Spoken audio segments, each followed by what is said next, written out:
বাংলায় একটি প্রবাদ আছে, অমাবস্যার চাঁদ। ঠিক এই প্রবাদের সাথে ত্রিপুরা রাজ্যের একজন রাজনৈতিক ব্যক্তিত্বের খুব মিল রয়েছে বলে মনে করেন শুভবুদ্ধি সম্পন্ন মানুষ।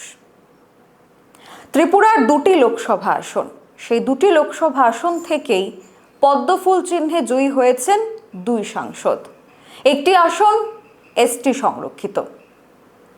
দুই সাংসদ একই পদে রয়েছেন, কিন্তু এই দুজনের মধ্যে একটা বিস্তর ফারাক দেখা যাচ্ছে।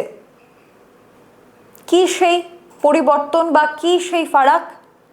এসটি সংরক্ষিত পূর্ব ত্রিপুরা আসনের বিজেপির সাংসদ কৃতি সিং দেববর্মা, অন্যদিকে পশ্চিম ত্রিপুরা আসনের বিজেপির সাংসদ বিপ্লব কুমার দেব।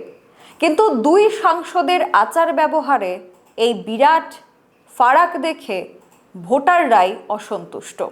তার কারণ 2024 লোকসভা নির্বাচনের পর থেকে নির্বাচিত হওয়ার পর সাংসদ হিসাবে নিজের দায়িত্ব অনেকটাই পালন করেছেন পশ্চিম ত্রিপুরা আসনের সাংসদ বিপ্লব কুমার দেব, কিন্তু ওনার তুলনায় লোকসভায় কথা বলতে দেখা যায়নি এসটি সংরক্ষিত পূর্ব ত্রিপুরা আসনের সাংসদ কৃতি সিং দেববর্মাকে।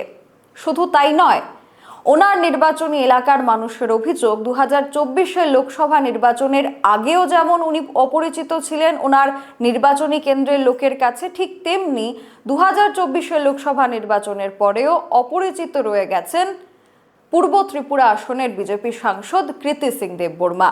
না তো কোনো সরকারি অনুষ্ঠান, না কোনো বিজেপির দলীয় অনুষ্ঠান, কোথাও দেখতে পাওয়া যায় না সাংসদকে।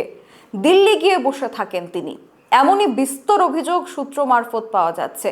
ওনার নির্বাচনী এলাকার ভোটার থেকে শুরু করে বিজেপির অন্দরমহলে এই গুঞ্জন ছড়িয়ে পড়েছে।